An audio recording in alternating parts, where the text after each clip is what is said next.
Hi everybody, I'm Jack and I'm with House Masters LLC. I'm going to show you step by step a install of cabinets, from the unpacking of the cabinets all the way through to their install, the techniques that are used to get them in place. You'll see here, this is all the boxes that are going to be unwrapped. They will go inside, it will be set in place. This is inside of a display area, inside of a commercial building, and it'll only be set to the floor, as in, well, it's only going to be set on the floor, not fastened in any fashion. Again, this is replacing one that they had, and they're just updating what they had in place. So I'm going to let this camera run, and I'll just show you everything from the process and speed it up where it needs to go, etc.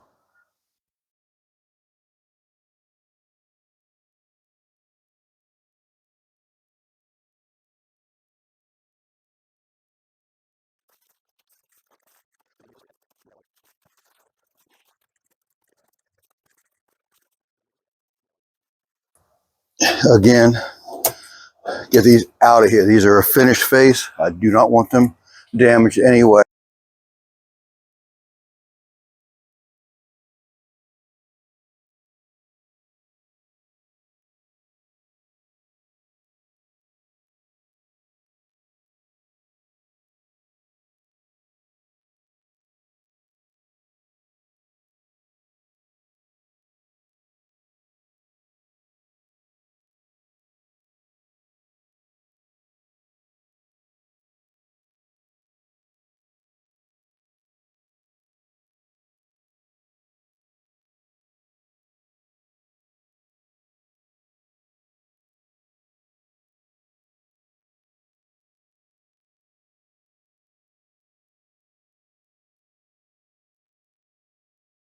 This cabinet here is going to be used in a different spot in the same building.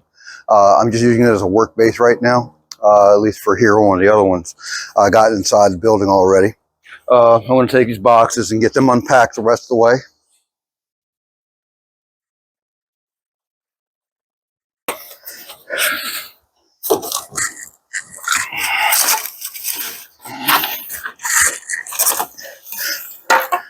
This is an end panel for the side of the cabinets, and I got an idea the buyer is not going to like these. The finishes are,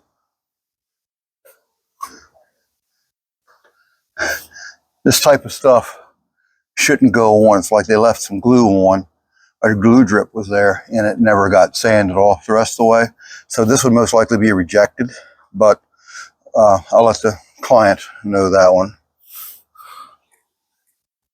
The client actually happens to be the provider of the cabinets too.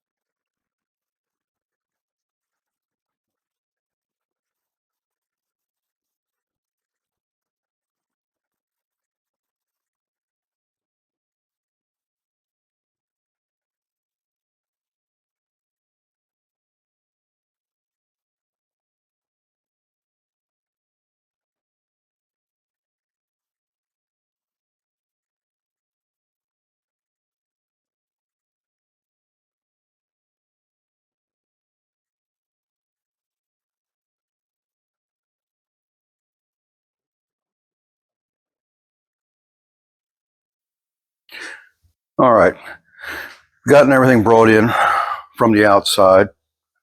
Everything's unpacked. It took about an hour to unpack everything, get the tools brought in, set up to where I could work. The cabinets are in their place roughly like I had mentioned before. This is actually a display of cabinets in a business. So anyway, all these are just set in place roughly where they go at. There's a plan here, but I'll just show you that they're all just sitting loose. And it won't be mounted to the floor. But these will all be clamped together like I typically do for a regular install. The only difference in here is one, they don't have a wall to be mounted to. So that's, well, it's a big difference, but still, usually the wall would be laid out, studs would be laid out where they're at, so I'll know where all the finishings go. But this is the plan that's usually left by the interior the cabinet supplier. It shows where the cabinets go, their model numbers, what accessories goes on the ends. In this case, it'll have 2 end panels and also a back panel, which it'll be on another picture usually. And it's here. It's just another page. Anyway, and it shows where everything goes on as a floor plan as well. So again, that's how typically it's figured out how it's to be done. And we'll go ahead and I'm going to let the camera roll. Hopefully the microphone will stay live. It has a very short battery life, so we'll see how this goes here. Again, typically I will clamp the 2 cabinet sections together. I'm already usually, again, have them against the wall. But the trick is to get the sides dead flush with the top, with the front. The clamp is on, but enough to still move it around.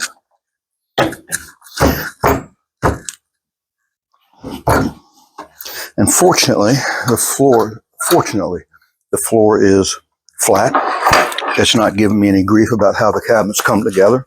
So I can just literally just get them lined up, clamp them, run my pilot screws, and then draw them together with some screws.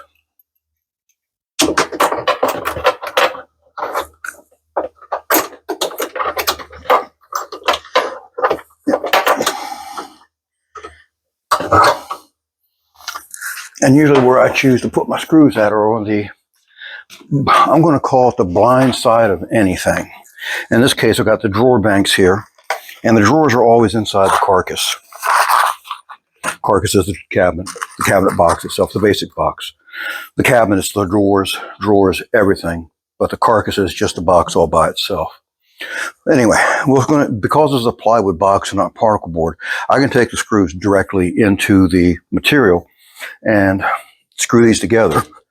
And usually on the insides, I can go with black screws because they're never be seen, but I'm going to run my gold screws because they match the interior of the finishes a lot easier, a lot better. I'm going to see how it acts. If it doesn't act right,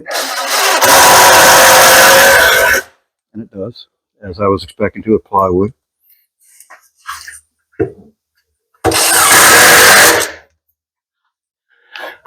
And 3 screws, one to hold the center as well.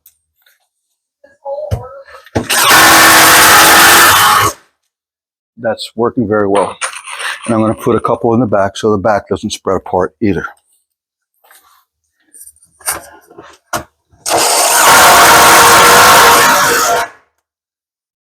Good. And it did not spread apart because sometimes the screws will push it apart before they draw it together.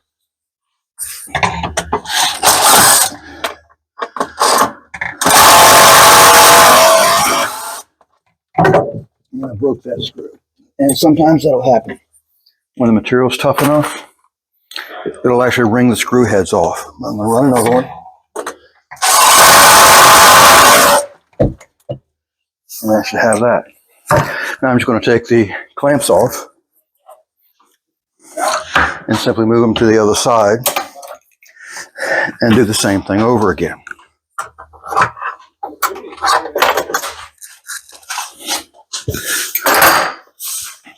I'll get it lined up. This has to be close. And then I get the clamps on. But sometimes it'll move when you're putting the clamps on. That's why it only needs to be close. But right now they're practically dead on. And I get them just so they'll hang. I can still move the cabinet. Just like that. That's perfect right there. And I tighten up the cabinets. And I don't cramp them tight so that I start pushing the clamps into the finished material. Bad idea. But I will get them to where it draws. So the main thing is, if I put the screws in again before, and I might even show you when I do the panels, if I don't clamp them, a lot of times the points of the screw before they start driving into the other cabinet will actually push the cabinet away and misalign it and just give it problems.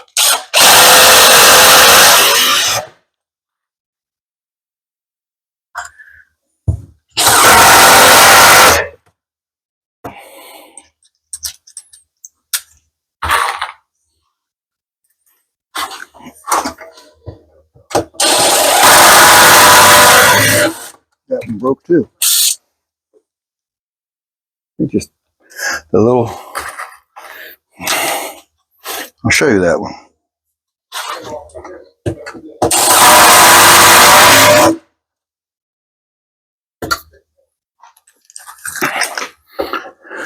Some of these screws, well, and it can be a regular screw or whatever, but it just, the head just pops right off of that. And the shank is still in the wood, just dropped it and went flying somewhere. I'm going to catch up with that. But I still got to screw the inside of the cabinet.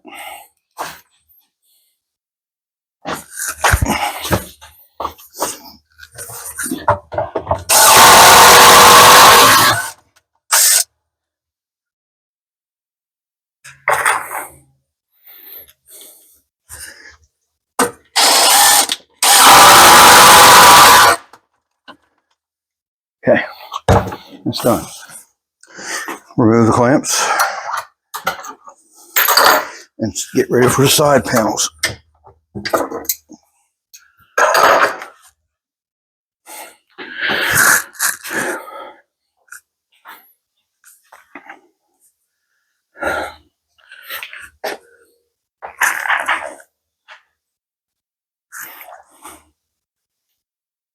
Okay, these are size proper, and I'm going to go up here.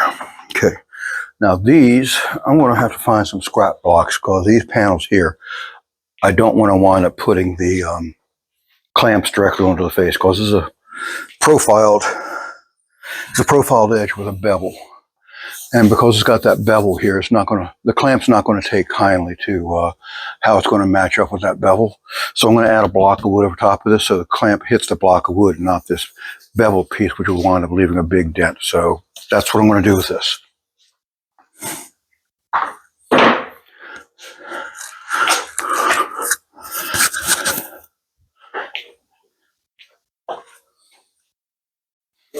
All right, I found my scrap wood that I want to use, and it's pretty much the shims that I make.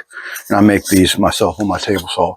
It's about 3/16 of an inch thick down to 0. I mean, like feather 0, I mean like nothing, over about an 8-inch run. And this will work fine for my temporary clamp blocks. It doesn't have to be thick.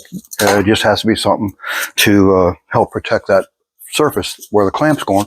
And I'm not squeezing the clamp that much. Again, it's just to keep that screw that I'm running in from the backside, to keep it from pushing the panel off the backside. And this will allow me to take and get it all lined up nicely, accurately where I want it at.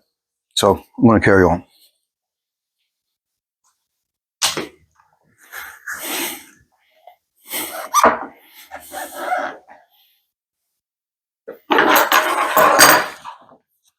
Actually, because it's got a beveled surface, I'm going to use some tape to hold the shim in place because I can't hold the shim, hold the clamp, and the panel at the same time. So I'm going to tape the shim, the clamping pad, in place. That'll act as my third hand. That's okay. I'm all right with that. But I'm going to support it to the height of the toe that I need. I know I need about 7/8 of an inch in front of the other in front of the carcass. And that'll get me roughly where I need to be at. So now I can run the clamp in. And I'm going to turn the handle out so I can spin it a lot easier. And again, just get it so it's close. That looks about 7/8. I don't have my tape to measure with me, but I'm going to do the very same thing at the bottom. And this time I'm going to get the tape on. I forgot to put the shim on first, so I'm going to get this at the bottom.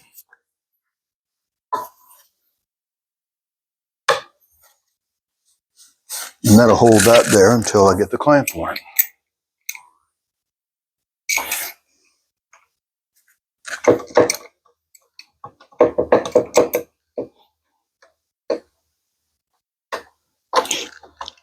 And that should let me walk away from it until I get my tape measure.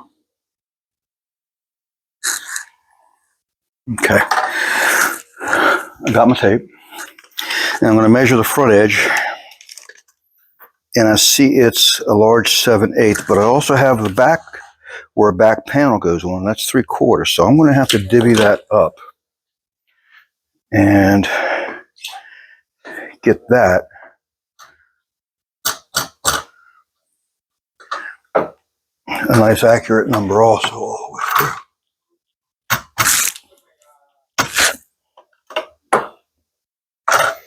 Okay, that should be about right.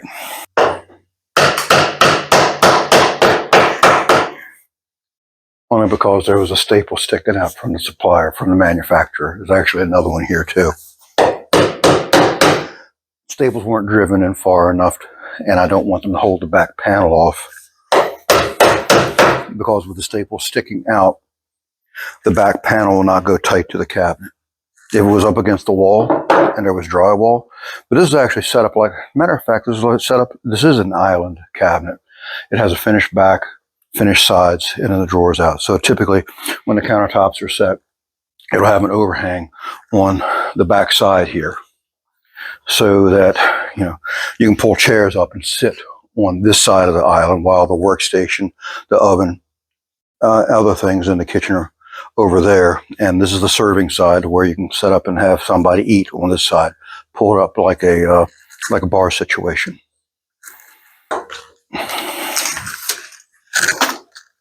The base is 4.5 inches tall. That'll be 4.5 inches tall. So I'm going to get me some blocks at about 4.5 inches tall. And I'm going to cut some blocks for this side. I'm going to set the back panel up in place too. That'll be part of that. Anyway, I got the blocks cut. I've found the dimension of the panel off the side over here where I have this panel temporarily clamped in place, and it's a 4.5 inch space to the floor. So when I'm handling this larger panel back here, I can just take these 4.5 inch blocks, set them on the floor, and that'll hold the panel up within a shim space of keeping this at the right height easily while I get it fastened in place.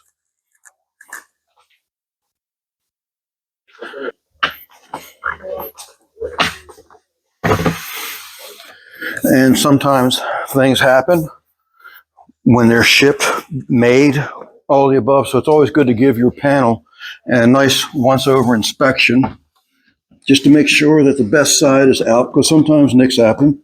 Sometimes they're even just a label on it that's a contrary thing to get off. But I'm getting the best side out. Actually, this one feels better than the other side. The other side feels a little grainy. So I'm going to take this and set this one in blocks that I just put down there.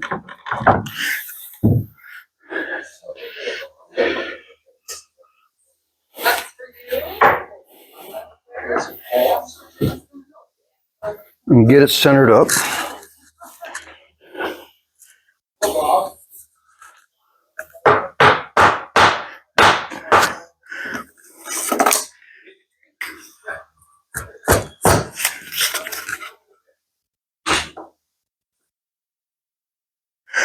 And it looks like I got sized slightly smaller than the carcass, and that's okay. There's supposed to be a gap there anyway.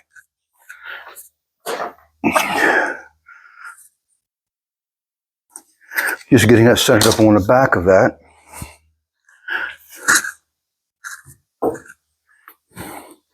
And I'm going to take these shims because it's supposed to be flush with the top.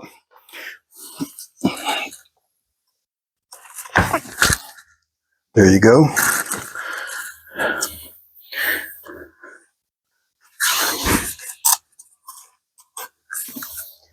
And a little too much.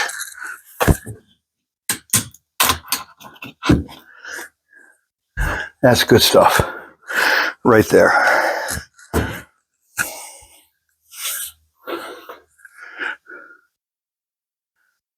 Okay, I'm a large 16th. It's about an 1/8.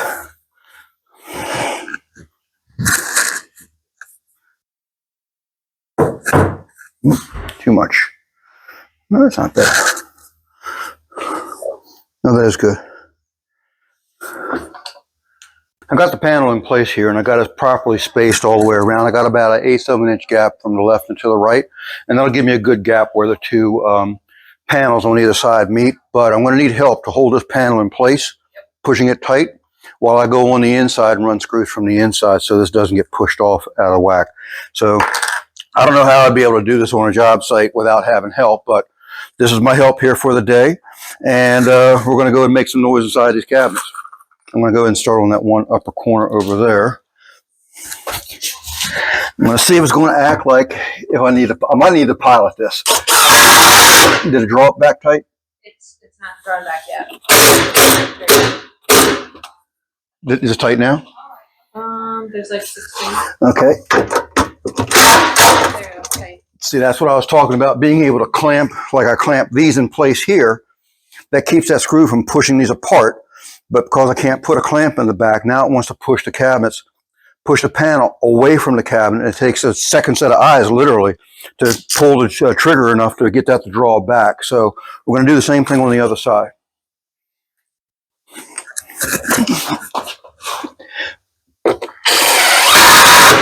How's it looking? Good? Good. Okay.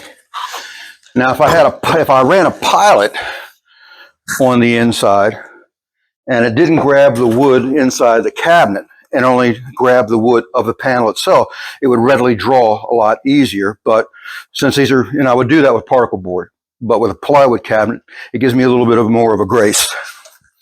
Okay, in the middle here, I'm going to see if I can see that myself as well. Yeah. I just seen it, the panel shove away and then just draw back again. I'm going to do it again over here in the middle. On the other middle, I'll put the other middle, yeah. Right there where the two meet at. There you go. Wasn't able to watch that now. It's going to be the same thing at the bottom, in the middle.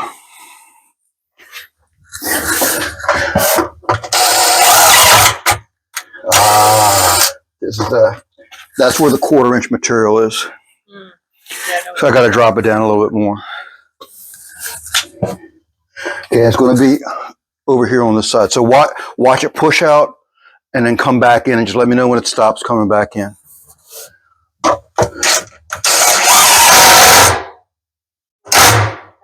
Okay, good. I'm going to get one more in the middle, the other middle, the one over here.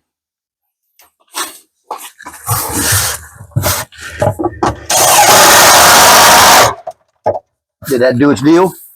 Yeah, I pulled back in. I don't know. Yeah, the main thing is the reason why I'm curious about how this acts at the bottom, because I have what's called a flush toe space going in, and if this is not drawn back tight to the carcass of the cabinets, then when I put the flush toe space in, the flush toe space, which can easily be mounted hard to the back of the cabinet, will then show a difference from the cabinet that's not drawn, from the panel that's not drawn tight to the toe space it is, and you'll see a difference where the two don't quite meet up at. So it's imperative that these things do get drawn in tight back to the carcass. So I'm going to give it another little twist on the drill just to make sure it's there. Now, if it breaks loose, then I get another one, another screw in there, or I might have to pilot it to ensure that it's just gripping into the panel on the outside, and the screw will spin free in the carcass, and then I will see that head of the screw draw in, as I know it's drawing that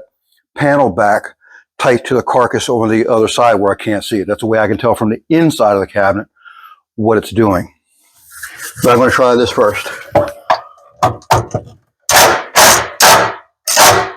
That actually spun really good, about a half of a turn. And if there was an issue, actually I should be able to do this, which is get some more of my shims if I brought in enough. Actually, I do. They're right here. Hate it when that happens. That's why the clamp's drawn, and I'm going to find out what this is doing here. Oh, that's good.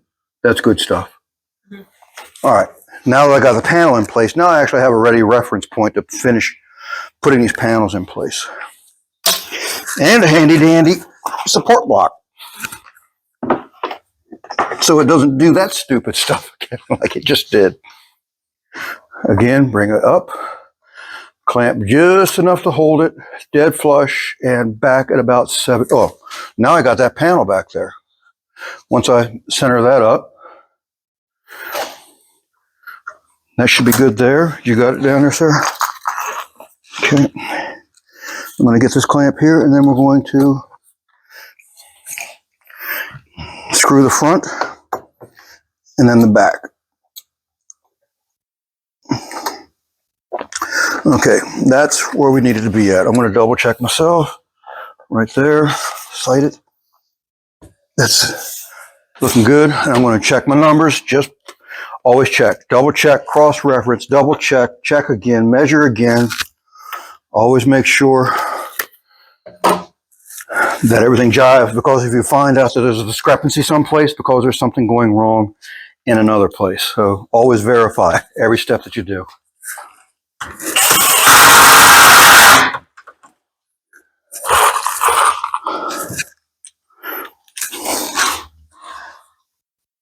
Oh, wow. Yeah, you gotta make sure it hits the edge. I didn't see anything come out. Well, that don't mean nothing because I got that clamp there. Uh-oh. But it's small. Yeah, well, it's small, fortunately, but it's also a dumb mistake on my part. We can just putty that will get putty, because that is no different than any other nail hole that I'm going to put in the base. So it's just a reminder that watch where you put your screws at. I'll show you what happened. I've been doing this for a long time, and once you get in a hurry, that's when the stupid stuff happens. But it's a very, very minor thing. But there's that little spot right there where that point came through. So that's going to take a little bit of a touch-up kit, which always comes with these cabinets. Again, I don't like admitting, but you know, mistakes do happen, and I'm not crazy about it, but it is a minor one compared to other stuff I've done. But yeah, I mean, oftentimes the side panels are the same thickness all the way. Yeah, usually not an issue but when these have these recessed panels, it's instead of it being a piece of 3/4 inch material, it was a 1/2 inch material. So my 1 1/4 screws that I typically reliably go through 2 layers of 3/4 inch material.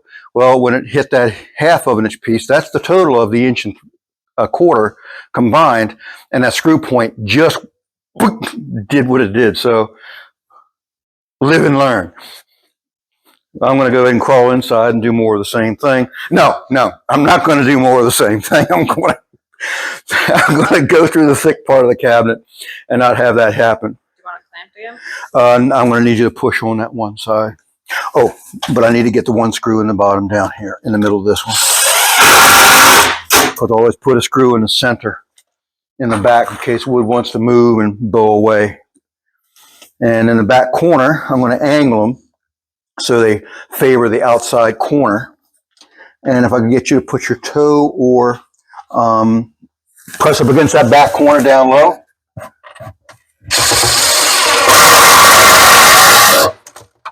That one should be tremendous. Hopefully I'm not showing my crack of my backside here in the camera. That would be embarrassing. I have to edit that one out. Okay, and the top.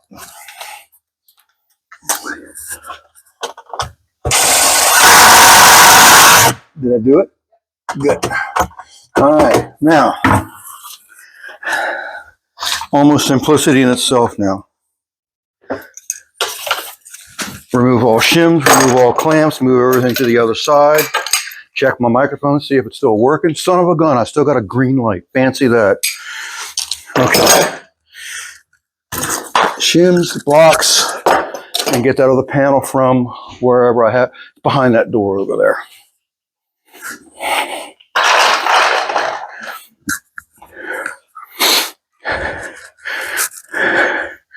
And we're going to set that up in place on the blocks just because it's handy.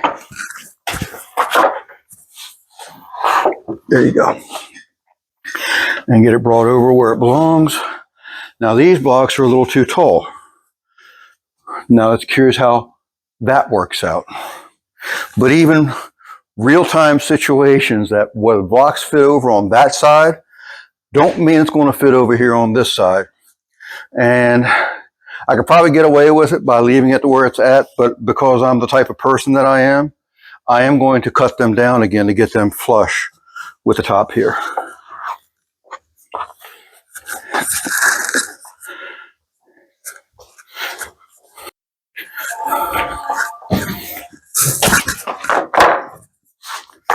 Okay. Perfect. That's not too bad. It'll work. All right, again, we're going to go through the same thing, but since I got help, I'm just going to go ahead and go ahead and hold the panel in place without even using the clamps. She's going to hold it for me in the right spot, left and right. And wherever I run the screws at, well, actually, I can hold them myself in the front, but she's got to govern the back so that's dead flush with the other panel that's already been set. So again, I'm not going to make the mistake that I made before. I'm going to bring the screws out front so it's into the thicker parts. And I can watch how the cabinet grows and draws back nicely on my own. Now I'm going to, again, confirm what I have is good, top and bottom. I got 7/8, and I've got a Scotia's slight 7/8 at the bottom. So it's like only about a 64th off. I'm going to go ahead and run the screw in so it kind of draws it. Let me get that, found out where it's at first. I'll go ahead and check it then. All right, that's in place, hanging. And that's 7/8 dead. Actually, no, those are looking good. Those are looking good. So one more in the middle. And now I'm going to reach on the inside and have that held in place at the top first. That's the easiest spot to see. Oh, let me get that back in the corner a little bit more. Is that good? Okay.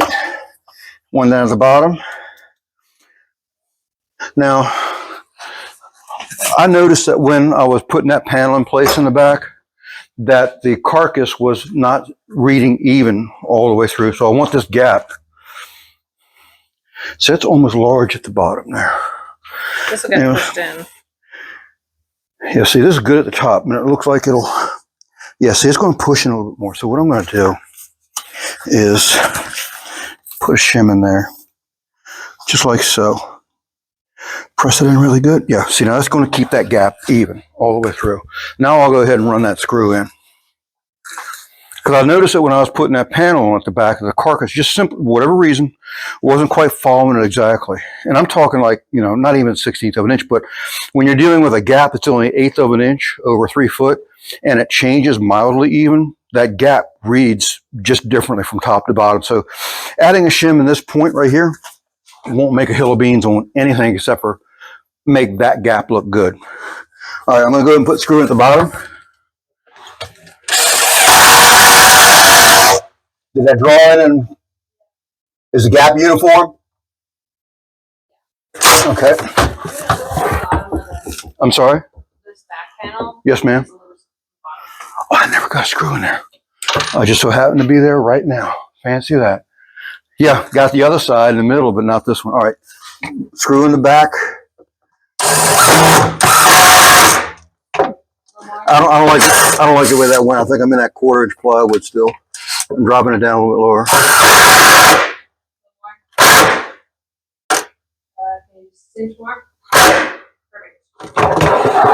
Perfect is acceptable. You just put that shim in there for a second. You didn't attach it. You just had it so it set the panel. So it keeps the gap uniform all the way through here. I like that. Yep. Good idea. Yep. That's what's not.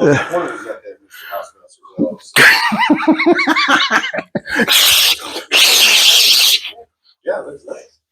Yeah, now. Hard parts to do. Cabinets that must have made pounds. Must have had them dialed in. Last one. Okay, now this can get moved back into its place where it's going to sit at, because now it's a matter of just running the base, but I got to run the base where it's at on the floor in its finished spot. Not. Probably move it that way. Some. Well, it was mentioned to me that that they wanted it back in the same spot. All right. The countertops had to get set.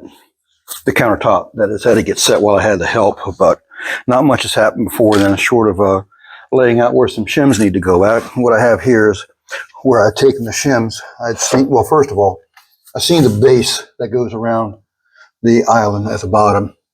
It was pretty nice here where it meets the face frame here. So this actually lines up well, and it lined up well down to here. But for whatever reason, where I have these tape pieces at is where I took a piece of shim that I've gauged to be the right size and found out that it took a shim this thick, about nearly 1/8 of an inch thick, to go in these places here where I'm about to nail it at.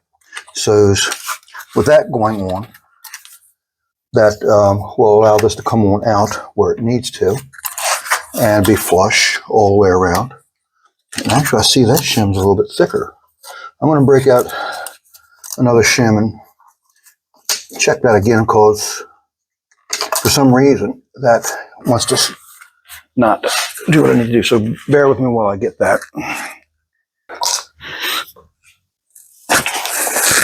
I'm going to check this, and I have a roll of tape handy.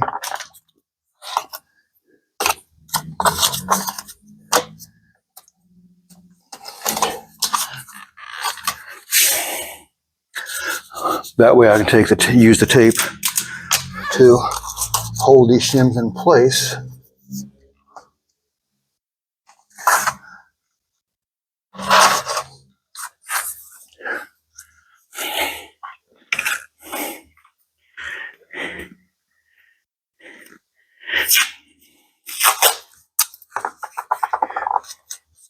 Tape in there, put the shims in where I have the tape at, and they're about 16 inches apart.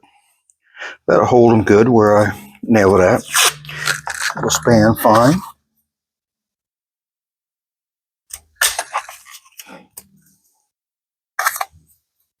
That tape didn't act right.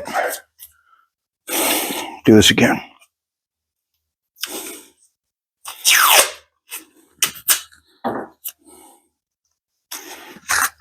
And I'll put this in place and just see what it acts like after that.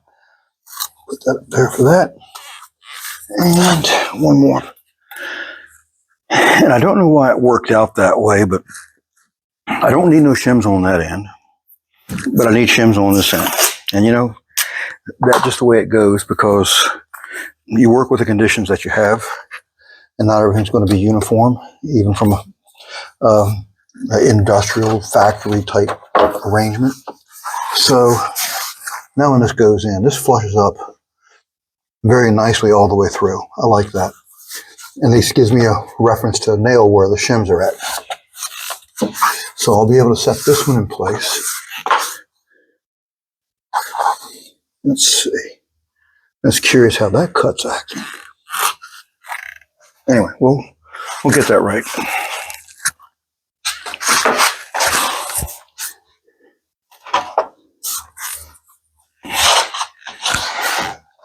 It looks like I need to get the bottom in or the top out.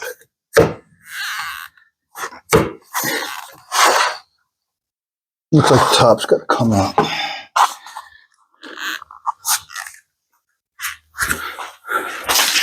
I see, because I have allegedly I have a square cut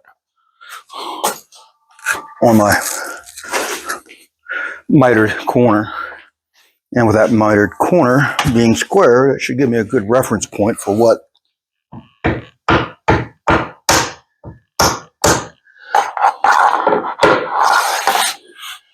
curious why that's working out that way. But that is looking a lot, much better. Good enough to nail. So, get my nail gun ready. I'm going to get a little glue.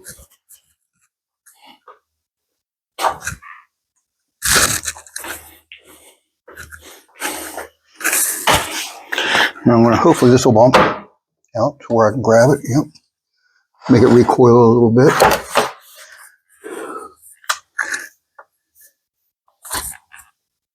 I don't know if this is in the camera shot, but I'm gluing this edge down here. I set it up actually for the other side. But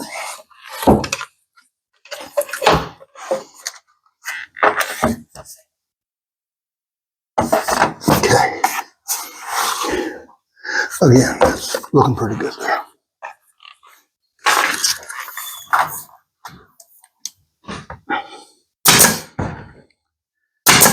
And the nail gun I'm using is a 23 gauge headless pinner. They're cement coated like many of the nails are nowadays, and it leaves an incredibly small hole. You can probably pick up on the camera, but it leaves like really a small. There's one there and one there. And I'll ease that corner off, but yeah, it's very nice little deal there for minimal touch up.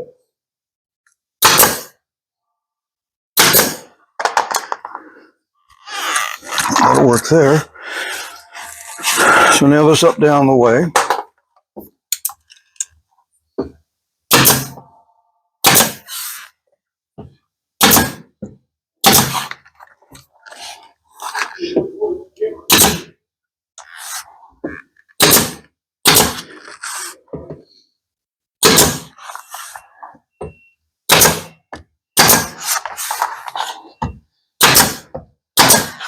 Okay. That's down. This side's done, short of a little bit of filler in those holes. I'm going to set this up on the other side. And this side's all shimmed and ready to go too. I did that off camera. My phone was dead battery again, so there's my shims in place, ready to go. And this should jump up in there and line up with that.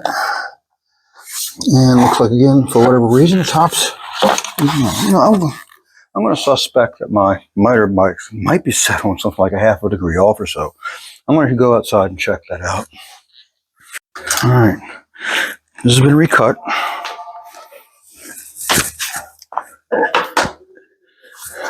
Do some tape on that shim.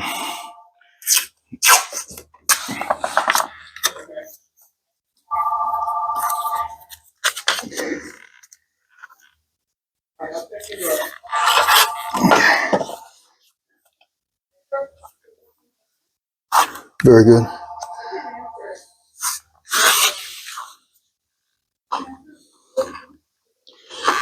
So that's what we got there.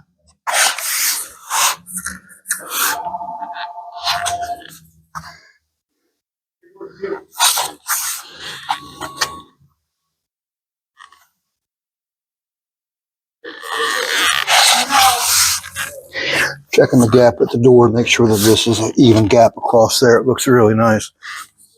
I don't know what to do with my phone. I'm going to do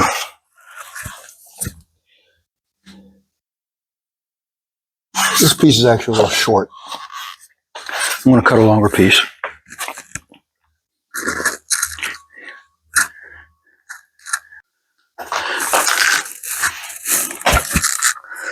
All right, I got this cut again. Always got to check that microphone to see if it's working still. Now I got my length that I need now. So I'm going to put this in place. Get that in there. Get a little glue in there.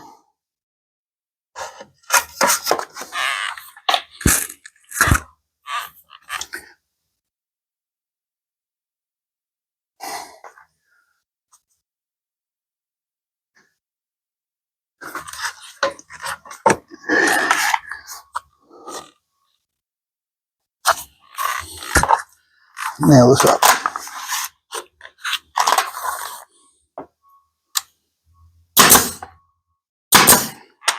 Make sure it's, yep, good. Always like double check and make sure the nails actually went in through the material.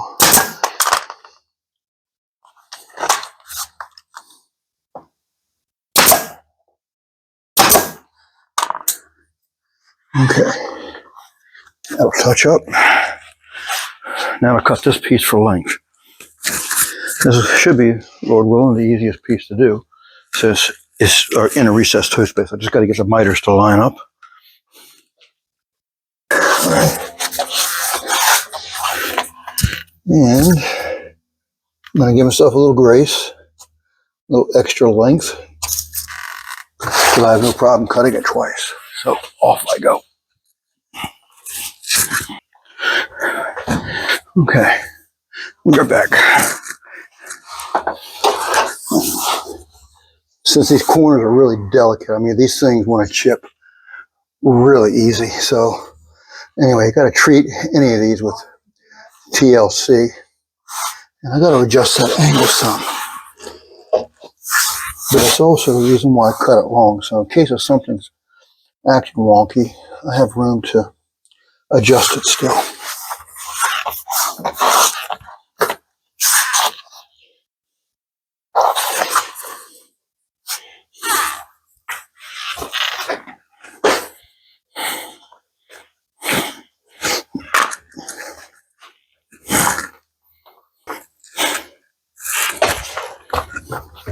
And that's my extra length. It's about 1/8 of an inch too long. That's what I marked.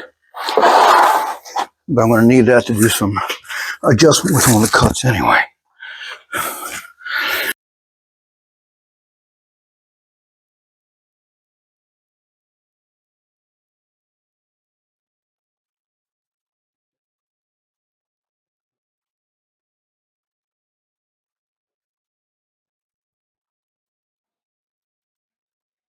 Now typically, whenever I'm doing a baseboard detail, I'll it's called what's easing the corners off.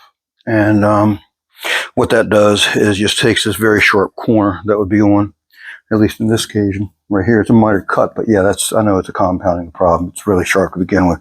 But when you join two of them together, you still have a very sharp corner there, which if anybody takes a vacuum hose or something like that, or any kind of a thing that you do for housekeeping, catches that corner, it can flake off very easy. Now, it looks like crap right now. I literally sanded this corner off to where it's called the eased edge. And let's see if I got that right. Anyway, so I ease the edges, and I have a touch-up pen, which makes that go away. I keep them on hand, and that makes that color in very nicely.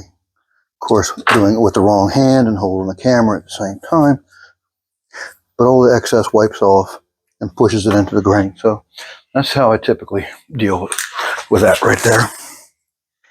I'm going to finish off the other corners and get back to you. Had a little accident with my touch-up pen. I primed the end of it. You can push on the felt tip and it'll get the stain to come up onto the tip when you hold it upside down. Well, evidently it pumped in some pressure and it's just started spewing everywhere. So I got a small issue on the floor, but it will clean up rather well. I got this here.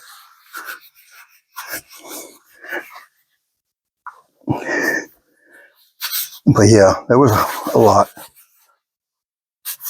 This is a vinyl floor, so won't penetrate into it or nothing. But anyway, just another little trial and tribulation that happens when it comes to working on stuff. Go ahead and set that back there. No, sun's at a bad angle. But Jack, thank you. Have a good weekend. You have a good one too. Thank you.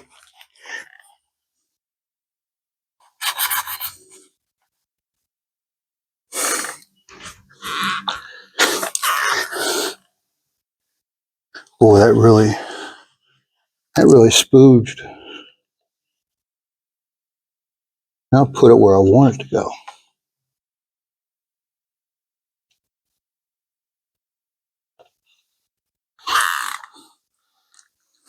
Well, that was like crazy for a while. I'll have to get some lacquer thinner. I got stuff dries pretty quick, but again on PVC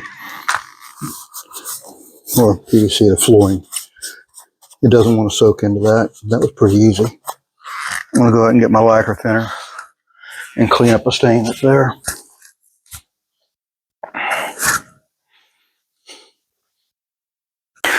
Okay, all the messiness finally got taken care of. The extra runny felt tip pen that does the touch-ups. Again, they're color matched product for the cabinetry, and I have a selection of these to work with.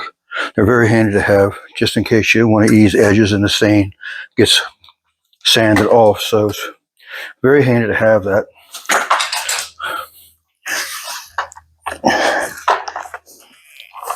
I'm gonna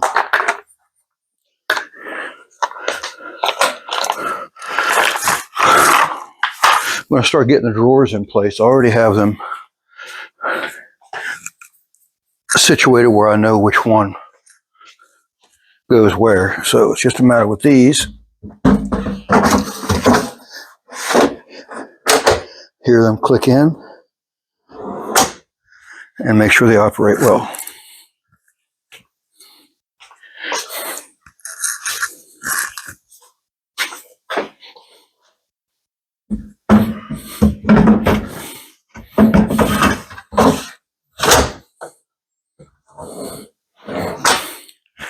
And then I'll look to see how this lines up over here, and I'll adjust those to get them just right in place. But I got to get everything in place, because if I change this over here, then obviously it changes this over here, and then the doors when they go on might not look well. So I got to assemble everything together and then adjust everything together as well.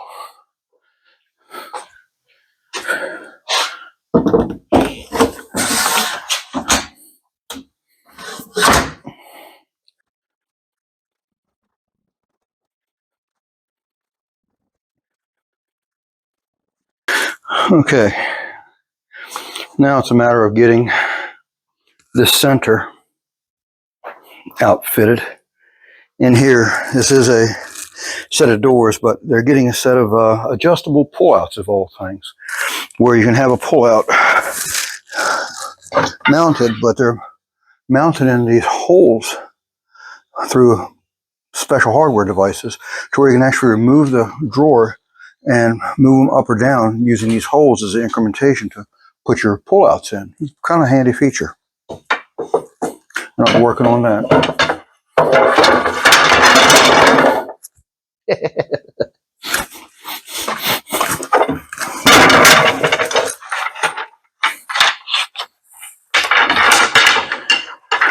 And again, before I give a time lapse on this thing, these have to go in a given spot inside the cabinet. And they're a couple inches back from the face to get away from the hinge plates. Let me show this on the other side. These have to be mounted back far enough so that they'll be away from the hinges. Otherwise, they'll foul up the operation there. And also in the back, a given amount too. So that right there will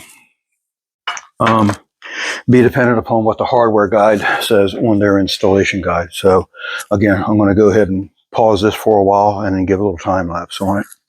All right.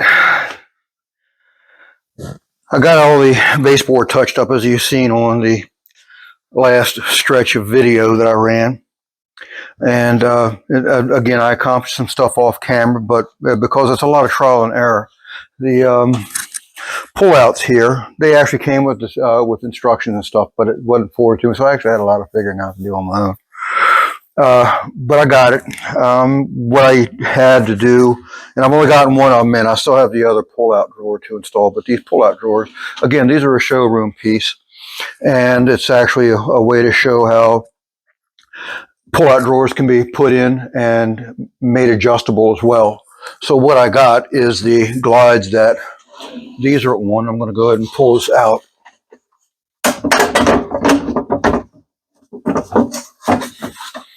These are the most difficult ones I know what to deal with. That's funny.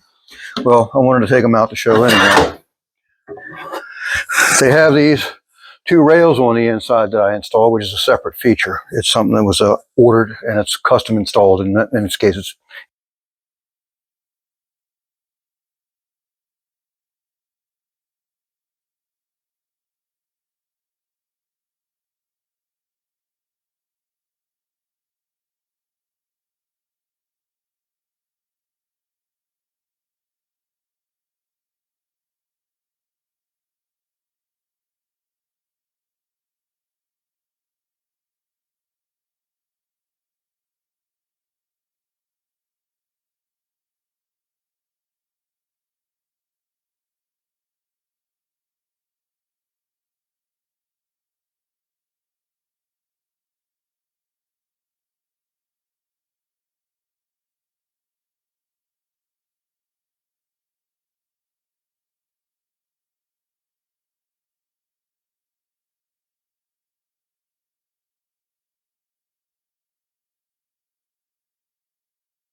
Goes. And I'm going to move the camera back.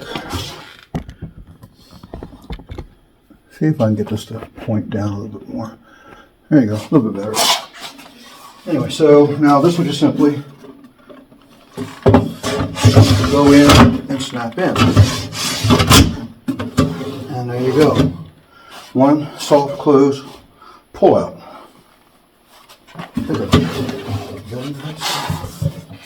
Yes, it is. Okay, good. So the next one, all I got to do is take the next one. Again, it's got the same thing. I've already got the hardware mounted on it. Those two pieces there. And I'm going to choose a mounting position, and it's going to be right here because it's easy for me to reference. Because that's where one of the mounting screws that holds the track in place. Now, this one, I don't know if I mentioned all it was some trial and error. I put it where I thought was the most logical spot, but because there's two different kinds of hardware, the second set has the matching holes in the middle. So that's why this one got moved from this large spread, which I thought was going to be appropriate, and it is. It's just that it wasn't going to work for a multiple, more than one kind of drawer glides. And this one drawer has one version of drawer glides. This drawer at the middle level, again, is a display. So the homeowners can, when they come in, they can see this type of drawer, that type of drawer, and handle the hardware, see how it works. Anyway, I'm going to go ahead and relocate this one back in the middle where it belongs at. So I'm finding out. And get this thing to where it's working. Now I've got to take out the other piece that I just put in there, so I can make sure I match the holes up in the right spot.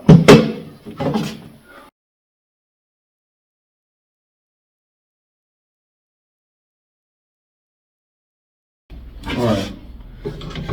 The changing out really is just that easy. It's just 3 screws, and these 3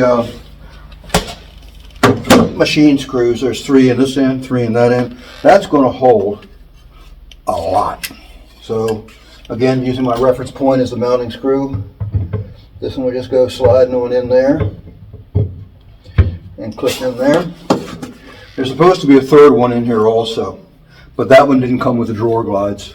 So that's just something that's going to have to be taken care of later down the road once that hardware is brought in. But that's pretty much it. Now this is doing what it's supposed to do, and put my extra hardware out of the way.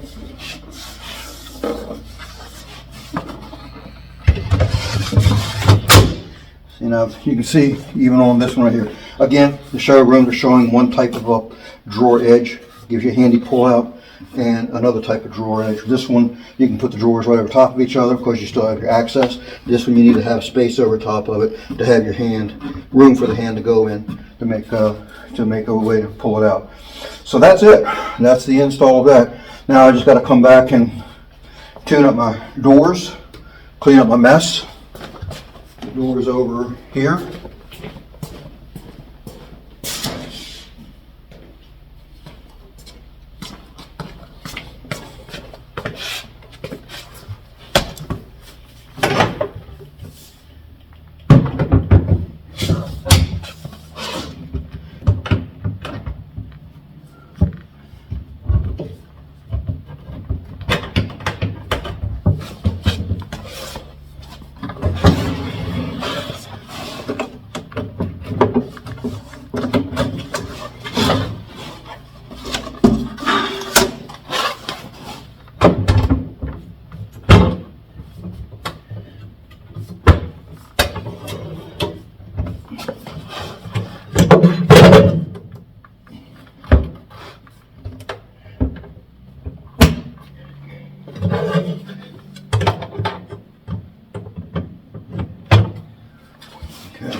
Okay, I'm hoping I don't have my carpentry crack showing.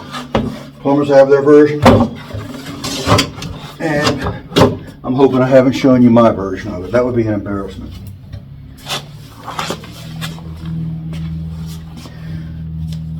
All The gaps are looking fairly well. Now that everything's installed. The doors is what really is the proof in the pudding. You know, that's the reason why I also number the doors. Well, not necessarily the doors. The doors are just simply a left and a right. But the drawers, you can see, well, they actually had their own mix of drawers too, so they were pretty well self-explanatory where they need to go. But still, I typically label all my doors and drawers where they come from with a piece of blue tape and where the location is if I can't put it in a blind spot. But if you mix and match, if they do get mix and match, then a lot of times you'll have to adjust the hinges because they were adjusted for that particular cabinet location. But this is pretty much wrapped up here. I'm going to go ahead and get down here at least anyway. So this is pretty much wrapped up here. I'm going to go ahead and pick up my mess that I have, and beyond what you see, I got a ration of stuff laying around beside stuff up on top of the countertop. You might be able to catch some of it, but still, it's all part of any job. There's a lot of aftermath that needs to be picked up, so I'm probably going to be here still for another half of an hour, maybe even an hour, because I got my tools outside as well. And again, that's all part of the game. It's something that's just what it takes to do the job. So anyway, I'm glad this turned out the way it did. I already got complimented on it by the owners of the company, so I was tickled to hear that. That's good. That makes a lot of this worthwhile when they appreciate what's being done. So anyway, I'm going to call this a wrap. I'm going to spend some time picking up, like I'd already mentioned before, and we'll catch you on the next job. Bye.